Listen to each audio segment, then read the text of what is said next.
Today I messed up by eating a whole bag of Sour Patch Kids. Once upon a time, in a cozy little living room, I found myself in the midst of a sugar-induced adventure. It was a rainy Saturday afternoon, and boredom had taken hold. I had a nearly untouched package of Sour Patch Kids on the coffee table, and the temptation was irresistible. With a grin, I tore open the colorful package and began munching on the sour, chewy candies. Each one was a burst of tangy delight, and I couldn't help myself.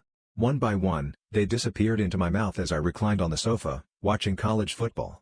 After about an hour, I reached the bottom of the bag and noticed an odd sensation. I was a bit numb. Oh well. The next day, my tongue felt strange, as if something had changed. A gentle rub with my finger confirmed my fears. The top layer of my tongue was peeling off. I literally peeled a 2-inch square chunk off. It was as if the intense sourness had caused my taste buds to rebel. Panicking, I rushed to the bathroom mirror. There, I could see the aftermath of my sugary adventure. The top layer of my tongue looked raw and red, with patches of white where the taste buds had been mercilessly scraped away. It was not a pretty sight. I cringed at the mirror, regretting my impulsive candy binge. I rinsed my mouth with cold water, hoping to soothe the discomfort. The sour sensation had given way to a strange numbness, and I vowed never to overindulge in Sour Patch Kids again. Over the next few days, my tongue slowly healed. I learned a valuable lesson about moderation and the consequences of succumbing to sweet temptations. It was a reminder that even the most enjoyable indulgences should be savored in moderation, for too much of a good thing can leave you with more than just a bittersweet memory. Today I messed up by sleepwalking at a party. For a little backstory, I, F20, am a sleepwalker and tend to sleepwalk very often, especially after a little alcohol.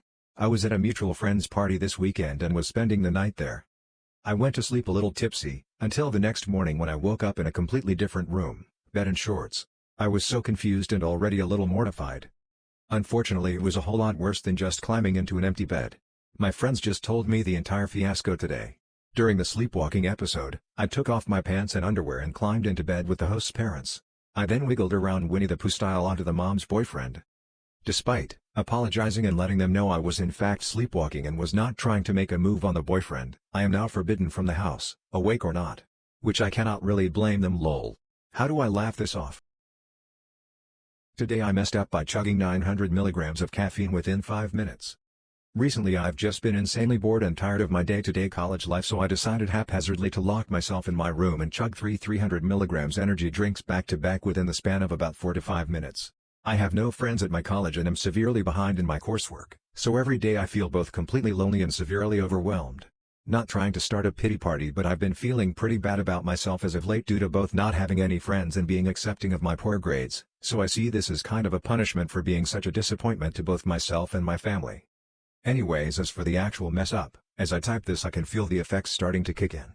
I'm definitely someone that has a high tolerance for caffeine, and it's only been a little while since I finished the third energy drink, so I'm not sure how bad it will get, but as of right now I can tell that it's not going too good.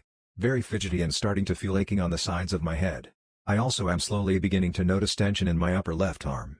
My heartbeat is a bit faster than normal, but I'm sure it will get much faster with some time. It's almost as if I can feel the heat of my blood going through the back of my neck, and now it's taking a lot of concentration to stop my right leg from moving up and down. I had actually planned on having a 1,200 milligrams intake at once, but my body just would not let me drink the last can, so I threw it away instead. I'm still not exactly sure why I did any of this, but with any luck I'll just have some time to feel something other than disappointment, even if it is bodily discomfort. Huzzah! Today I messed up by tossing my shirt at my blinds while jerking off. I am 26, recently moved into my apartment 2 weeks ago. This is the first time I am living alone, and there are some perks that come with that. The main one of which is that I no longer have to look over my shoulder when I am jerking off, lol. This past weekend, I had no plans on a Saturday night, so I decided to have an all-out wank session. I got my tablet set up next to me on my bed, fleshlight in hand, and was ready to go at it. Now, I live on the first floor and I am right next to a bar. The line to the bar goes right in front of my window, but I had the blinds down so no one could see me. As I was jerking off I started to sweat, so I took off my shirt and tossed it towards the laundry basket, except it missed the laundry basket and crashed into the blinds, which all of a sudden just shut up. I froze as I saw 4 attractive girls waiting in line to go to the bar see into my room, and see me naked, on my bed holding a fleshlight. I quickly ran across the room, fleshlight falling off my cock as I get up, to try and get the blinds down. Took me longer than I expected and I knocked my tablet on the floor as well. All I remember was the girls in shock and some of the cackling laughing, hands on knees. I was so shocked I did not even finish jerking off. Been sitting on this story for the past couple of days and decided I would share it. Today I messed up by masturbating to relieve period pain. Bit of background is that I have quite severe endometriosis and bleed a lot when it's my time of month.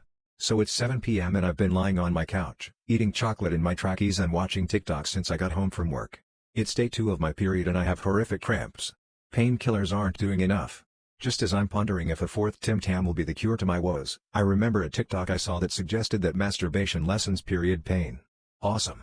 My fiancé's at the gym, and I deserve a little me time. Off I toddle to the bedroom where I excitedly grab my favorite vibrator and take myself to Pleasure Town. I leave my tampon in because what else am I going to do, bleed all over the sheets? 20 minutes later I pull up my trackies, and sit down at my desk with a smug and satisfied look on my face, and finally start doing some homework. Fabulous, my pain is gone.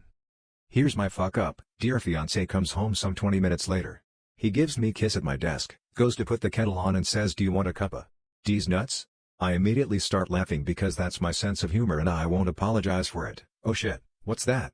Oh fuck, I immediately feel the telltale wet feeling indicating elite, ladies IYKYK, so I jump up and leg it to the bathroom.